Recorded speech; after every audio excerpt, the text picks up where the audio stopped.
నేను ఇప్పటికే చాలా రోజులు ఇచ్చాను. ఇంకా వెయిట్ చేయడం నా వల్ల కాదు. ఏవైనా చేసి మీరు మాత్రం రేపొద్దున్న నన్ను భరత్ పక్కన పూజలో కూర్చోబెట్టాలి. అది మీ బాధ్యత. ఏంటి ప్రతిదానికి ఆవిని బెదిరిస్తున్నావు? ఇప్పుడు ఆవిడ ఓకే చేయకపోతే ఏం చేస్తావు? ఏంటి చేసేది? నేను అత్తయ్య గారితో మాట్లాడుతుంటే నువ్వేంటి అంతలా రియాక్ట్ అవుతున్నావు? ఇది నాకు ఆవిడికి సంబంధించిన విషయం. చూడు, నువ్వు చాలా తెలివిగా మాట్లాడుతున్నాను అనుకోకు. నువ్వు చేస్తుంది తప్పు.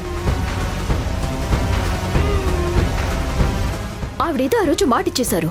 అయినా చంద్రిక కాపురాన్ని నాశనం చేసి నీకు భరత్కి పెళ్లి చేస్తానని చెప్పడానికి మీనాక్షి గారికి కూడా అధికారం లేదు. ఒకళ్ళ జీవితం మీద ఇంకొకళ్ళు నిర్ణయం తీసుకోవడం ఏంటి? అసలు ఆవిడెలా మాటిస్తారు, నువ్వెలా మాట తీసుకుంటావు? ఏంటి వైశాలి, నీ లాయర్ తెలివితేటలు నా దగ్గర చూపించాలని చూస్తున్నావా?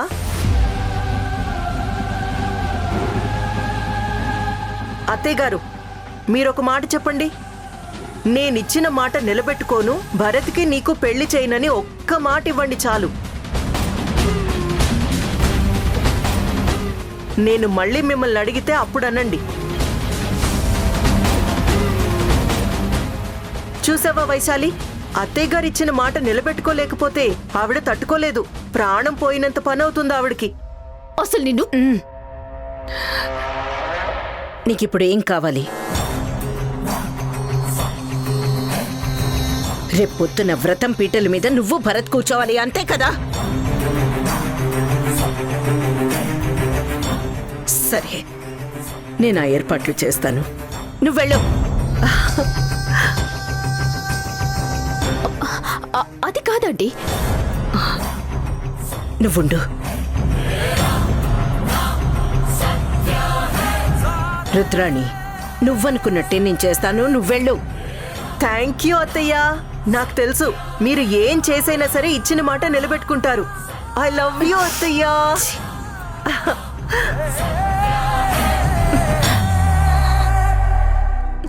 మీరైతే ఏదో విధంగా కన్విన్స్ చేసి చిన్నగా అత్తయ్య గారి దగ్గర నుంచి విషయం రాబడతారని మీతో చెప్తున్నాను. సరేలే, ఆలోచిద్దాం.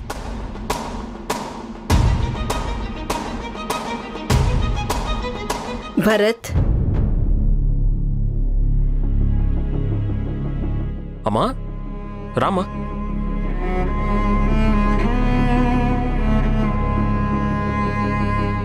అత్తయ్య రండి, కూర్చోండి. పర్లేదు. ఒక ముఖ్యమైన విషయం చెప్పడానికి వచ్చాను. రేపు ఉదయం ఇంట్లో సత్యనారాయణ స్వామి వ్రతం చేస్తున్నాను.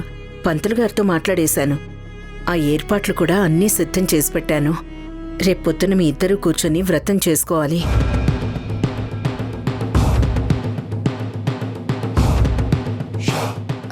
సత్యనారాయణ స్వామి వ్రతమా? అది ముందుగానే చెప్పొచ్చు కదా అత్తయ్య, ఎందుకు చెప్పలేదు? నేను సడన్ గా అనుకున్నాను. ఇప్పుడు సమస్యలన్నీ తీరిపోయి సంతోషంగా ఇంటికొచ్చాము. ఇంట్లో శుభకార్యం జరగటం మంచిది అనిపించింది. అందుకే వ్రతం చేయిద్దాం అనుకున్నాను. అది కాదమ్మా, ఉన్న పలంగా అలా చెప్తే. ఎరా, ఏదైనా ప్రాబ్లమా? ప్రాబ్లం అని కాదమ్మా, కాస్త ముందుగా చెప్తే ప్రిపేర్ అయ్యి ఏర్పాట్లు అవి చేసుకునే వాళ్ళం కదా అని. ఆ ఏర్పాట్లన్నీ నేను చూసుకుంటాను. రేపొద్దున మీ ఇద్దరూ రెడీ అయిపోయి వ్రతంలో కూర్చోవాలి. అచ్చాలు. సరేనమ్మా.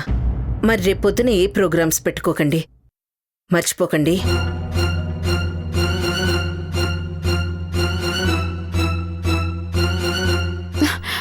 నేను చెప్పాను కదండి, అత్తయ్య గారిలో ఏదో తేడా ఉందని. ఏ విషయం అయినా అసలు మనకి చెప్పకుండా చేసేవారా? అలాంటిది వ్రతం చేసుకుంటూ కనీసం ఒక్క మాట కూడా చెప్పలేదు. మీకేమనిపించట్లేదా? నిజమే చంద్రిక, నువ్వు చెప్తే ఏమో అనుకున్నాను. అమ్మ మనసులో ఏదో ఉంది.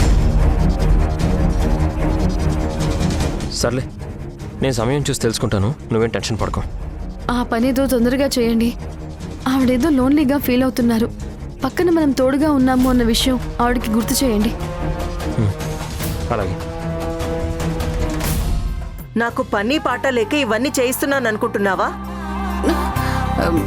రేపొద్దున ఇంట్లో వ్రతం జరుగుతుంది. ఆ వ్రతం పీటల మీద నేను కూర్చోవాలి కదా. ఏ శారీ కట్టుకుంటే బాగుంటుంది అనేది చూసుకోవాలి ఇప్పుడు. ఏంటి వ్రతం పీటల మీద మీరు కూర్చుంటారా? అవును. ఇందాకటి నుంచి హడావుడి పెడుతుంటే ఏంటో అనుకున్నాను. ఇదా ఊళ్ళో పెళ్లికి కుక్కల హడావుడంటే ఇదేనా? ఏమన్నావే? ఏది మళ్ళీ ఇంకొకసారి చెప్పు. అబ్బా ఏదో సామెతలండి, నోటికొచ్చింది చెప్పాను. అందుకే ఈ సామెతలు ఎక్కడ వాడాలో అక్కడ వాడాలి. అడ్డదిడ్డంగా వాడితే ఇదిగో ఇలాగే గూబ పగిలిపోతుంది. మేడం, నాకు ఈ చెంపదెబ్బలు ఎప్పుడు తగ్గుతాయి మేడం? కనీసం మీరు అనుకున్నట్టు భరత్ బాబుతో పెళ్ళైపోయినా సరే మీరు నన్ను వదిలేస్తారా మేడం?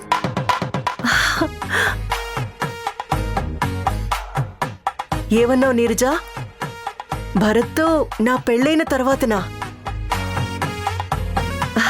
అవ్వా, వినడానికి ఎంత బాగుందో.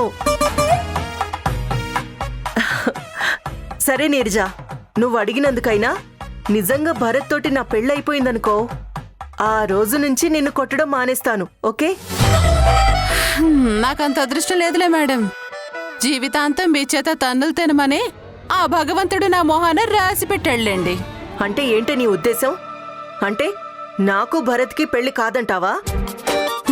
నా చేత బాగించి ఏదో ఒక రకంగా నా చెంపలు పగలగొట్టాలని కాకపోతే మీకు మాత్రం నిజం తెలీదా? మేడం, ఇదిగో ఈ చీర కట్టుకోండి మేడం, బాగుంటుంది. అసలు నిన్ను. మేడం, మీరు నన్ను ఎన్ని తన్నినా ఉపయోగం ఏముంది చెప్పండి? మీరెన్ని కొట్టినా నా నోట దొరత ఆగదు ఆగదు ఆగదు. మీ శాడిస్ లక్షణాలు పోవు. ఏంటే? నేను శాడిస్నా?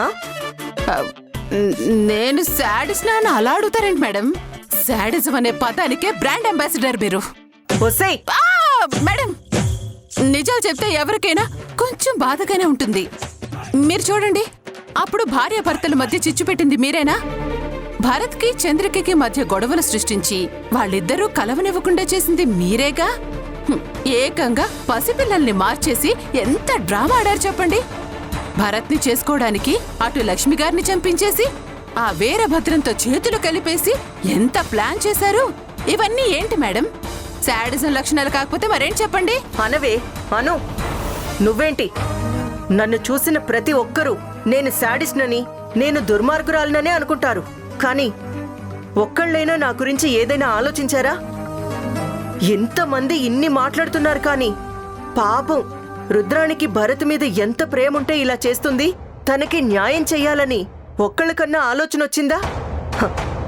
అందుకనే మీలాంటి వాళ్లతో నాకు పనిలేదు. లోకంతో అసలు నాకు సంబంధమే లేదు. నా మనసు ఏం చెప్తే అది వింటాను. నా మనసు ఏం చేయమంటే నేను అదే చేస్తాను. ఇప్పుడు నా మనసు భరత్ని పెళ్లి చేసుకోమని చెప్తుంది. భరత్ కోసం నువ్వేం చేసినా అది తప్పే కాదు అంటుంది. అందుకే రేపొద్దున్న జరగబోయే వ్రతంలో నేను కూర్చోడానికి ఆల్రెడీ ప్లాన్స్ చేసి పెట్టాను. నేనే భరత్ పక్కన భార్యలాగా ఆ స్థానంలో కూర్చుంటాను. చూసి సంతోషించు.